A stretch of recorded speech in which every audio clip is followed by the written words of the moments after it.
Korean and Vietnamese eat a lot of rice as main dish. Korean people consume average 69.8 kilograms of rice per person a year, equal to 91% of total Korean grain consumption.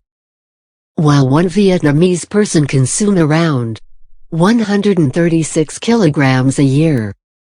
As rice is the root of life, and the source of growth, steel is the basic material for the entire industry.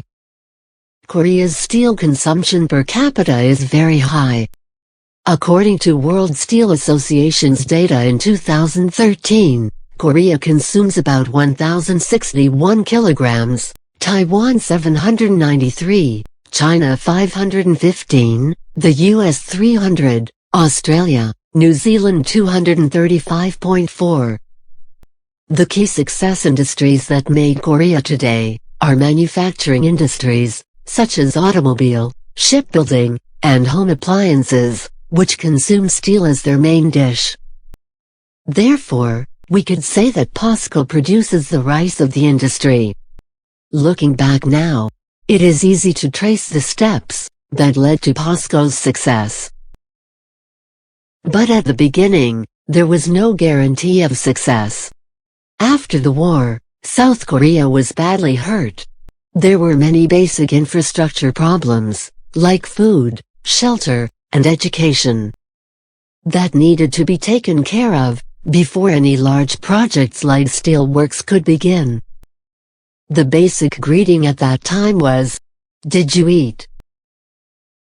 8 years after the war, the conditions were improving, infrastructure was being rebuilt, but slowly. That was the time when the dream of POSCO took root.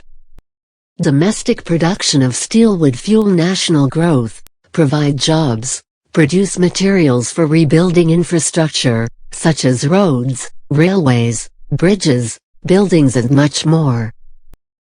And spark the creation of other industries, like shipbuilding and automobile production.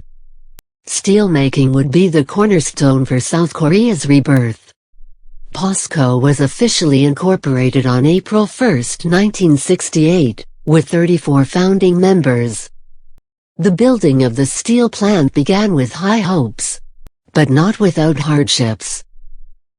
From the very start, the construction of the plant could be put on hold forever, due to skeptical views, and opposition from both within and outside the country, as well as the negative opinions of major financial institutions. A large amount of funding for a new steelworks was withdrawn. Mr. Park Tae-jun, POSCO founder, had an idea of using some of the compensation money, which Japan owes Korea after the war, to build the factory. This idea received many oppositions, because it means diverting money from farming, fishing, and forestry industries, which were vital for the basic survival of the ordinary people. But President Park Chung-hee and Park Tae-jun didn't just want to survive, they wanted to strengthen South Korea, to make it an independent country, and an economic power, so that it wouldn't be in the risk of invasion again. It was not easy to persuade the Japanese government, let alone their own countrymen.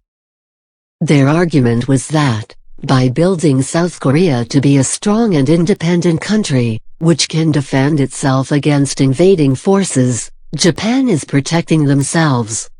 Because due to closeness and geographical distance, if invaded, Korea can be a strong platform to attack Japan.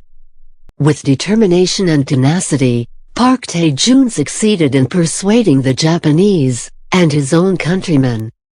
Pohang Steelworks began construction in 1970, and was completed in 1981, during which, production rose from 0 to 8.5 million tons per year. Years later, when the president of International Bank for Reconstruction and Development was asked if he regretted what he had written in a negative report, which led to the funding withdrawal from the US and other countries, he said, "I looked over everything, from A to Z, and the one important thing that I missed was that POSCO had a man like Park Tae-jun." Park Tae-jun, the founder of POSCO. Resolute, determined, and bowed. This is the kind of spirit he was known for, the kind of spirit that continues to be a core value of POSCO.